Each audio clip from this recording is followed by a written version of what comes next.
সাহাবায়ে কেরাম যদি এরকম দান না করতেন, এভাবে কোরবানি না দিতেন, ইসলাম এই পর্যন্ত আসতো না। ঠিক কি না? ইসলামের জন্য সবচেয়ে বড় অবদান নবীর পরেই সাহাবায়ে কেরাম রিদওয়ানুল্লাহি তাআলা আলাইহিম আজমাইন। কোন কোন শহর আছে কোরবানির সময় বিরাট গরু কেনা হয়, সেই গরুর গলায় মালা দিয়া তারপরে শহরে রাস্তায় রাস্তায় ঘুরানো হয়, অমুক মিয়া সাহেব এই গরুটা কোরবানি করবে। এরকম চিটাগংয়ে হয় না, অন্য অন্য জেলায় হয়। জি, এখানেই বেশি হয়। তাই? আশ্চর্য কথা। তাহলে তো উচিত, এরকম যদি উদ্দেশ্য হয় তাহলে বড় মিয়া গরুর সাথে একসাথেই হাঁটা উচিত, লোকেরা বুঝুক কোন বড় মিয়া আর কোন বড় গরু। আপনি এটা করলেন কি জন্য? এই কাজটা তো নিন্দনীয় কাজ। আর প্রতিযোগিতামূলক কোরবানি করা, প্রতিযোগিতামূলক 35,000 টাকার গরু কোরবানি করা হলো, মানে নাই। মানুষকে শুনাইয়া, মানুষকে দেখাইয়া যদি করা হয় কোনো ফল পাওয়া যাবে না। আমার বন্ধুগণ, আল্লাহ রাব্বুল আলামিন বলছেন মানুষকে দেখাবার জন্য দান সদকা করো না।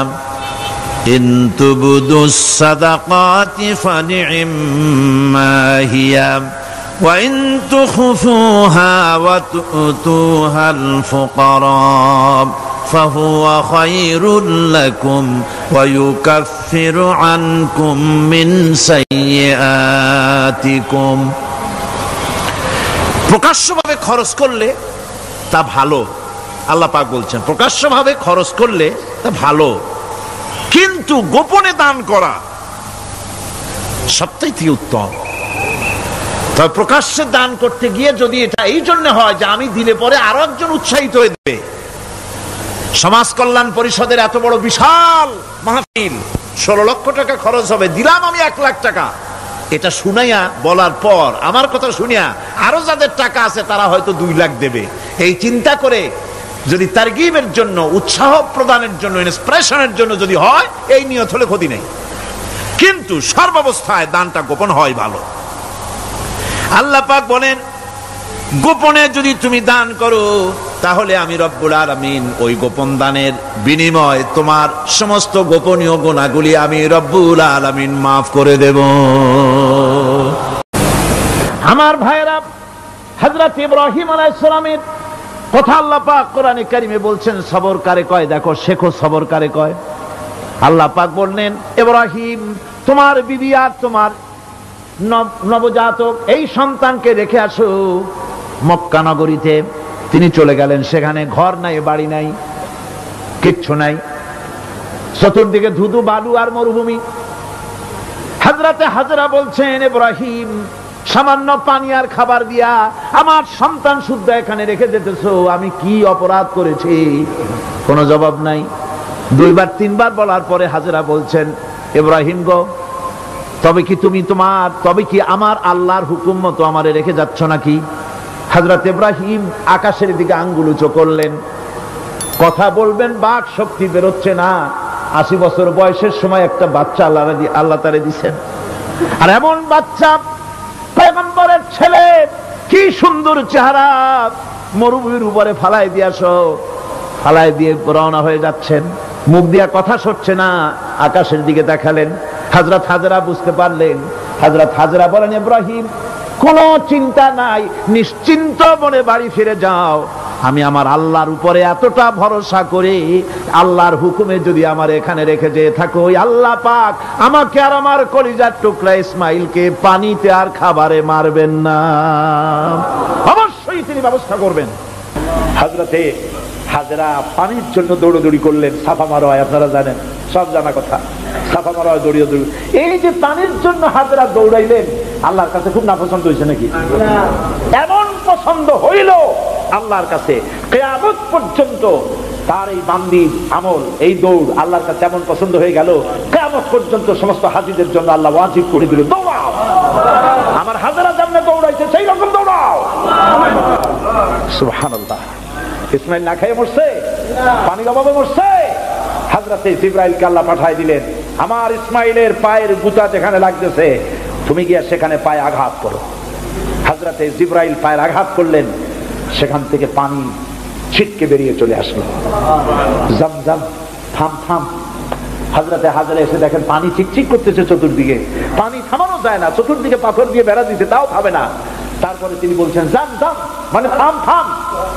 পানি থেমে গেল, কিন্তু পানির উৎস থামলো না।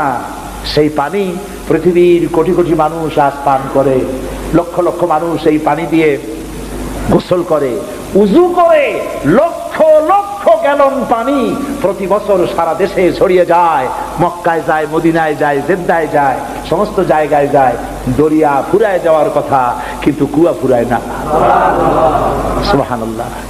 আল্লাহর কুদরত কাকে বলে? এগুলো কি কপাল পোড়াদের কিসমতে হবে? কপাল পোড়াদের কিসমতে হবে? আল্লাহ পাক ঈমানদার মুমিনদের জন্য সমস্ত নিয়ামত রেখে দিয়েছেন।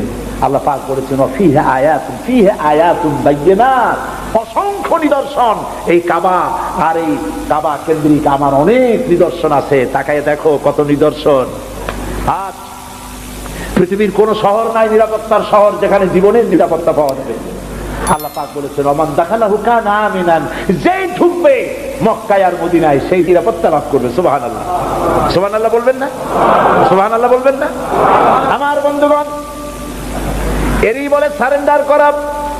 আল্লাহ রাব্বুল আলামিন বললেন আসলিম, সারেন্ডার করো। হযরত ইব্রাহিম আলাইহিস সালাম বললেন আসলামতু লিরাব্বিল আলামিন, সারেন্ডার হয়ে গেলাম। সারেন্ডার হয়ে এক পরীক্ষা পাস করলেন, আরো এক পরীক্ষায় দুটা পাস করছেন কিনা? সুবহানাল্লাহ। এবার 3 নম্বরের পরীক্ষা। 3 নম্বর। ছেলে এবার বড় হইছে, নাদুস নুদুস চেহারা, সুন্দর। সুবহানাল্লাহ। নাদুস নুদুস চেহারা, জ্ঞান হয়েছে। এবার যাও ছেলেকে জবাব করো। সুবহানাল্লাহ।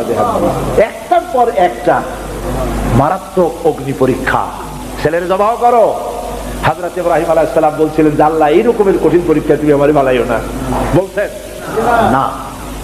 আমার মা বোনেরা, আমার ভাইয়েরা লক্ষ্য করেন, হযরত ইব্রাহিম ছেলেকে প্রশ্ন করলেন, তারে বললেন পরিষ্কার আল্লাহ আমাকে অর্ডার করেছেন ইন্নী আরা ফিল মানাম আন্নী আযবাহুক, আমি স্বপ্নে দেখেছি আমি তোমাকে জবাহ করতেছি, বলো তোমার অভিমত কি? ফানজুর মাযা তারা, বলো তোমার অভিমত কি?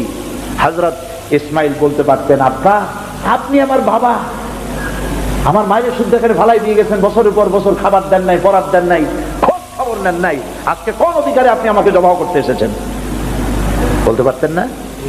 তিনি কি তা বলেছেন? না। এর নাম মুসলমান। চিল্লায় বলেন সুবহানাল্লাহ। এর নাম মুসলমান। আল্লাহর হুকুমের সামনে মাথা নত করে দাও। হযরত ইসমাইল কি জবাব দিলেন? হযরত ইসমাইল বললেন ইয়া আবাতি ফাআল মা তুমারু সাতাজিদুনি ইনশাআল্লাহু মিনাস সাবিরিন। হে পিতা, আপনি স্বপ্নে যে ব্যাপারে আদিষ্ট হয়েছেন, দেখেন ছোট্ট মানুষ কিন্তু তিনি কথা বললেন না যে আপনি স্বপ্নে যা দেখছেন তাই করেন। তিনি বললেন কি, আপনি স্বপ্নে যে ব্যাপারে আদিষ্ট হয়েছেন আপনি তা পালন করুন। ছেলের এই জ্ঞান হয়েছে আমার আব্বা আল্লাহর পয়গম্বর, আর পয়গম্বরেরা নিজের ইচ্ছায় কিছুই করে না, আল্লাহর হুকুম। আপনি আমাকে ধৈর্যধারীদের মধ্যে পেয়ে যাবেন, আমাকে ধৈর্যধারী পাবেন। আমি ছটফট করবো না, দৌড় দেব না। তবে আমার আব্বা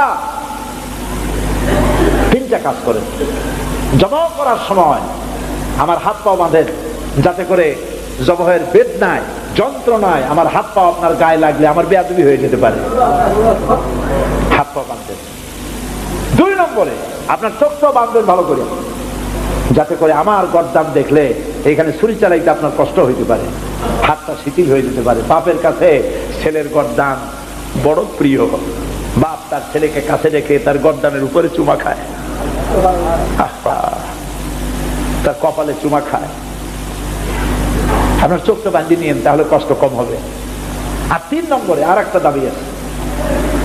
3 নম্বরে আর একটা দাবি হলো আমার মা হাজেরা, জনম দুঃখিনী মা, আমার কোন সন্তান তার নাই, মা বলে ডাকবার মতো।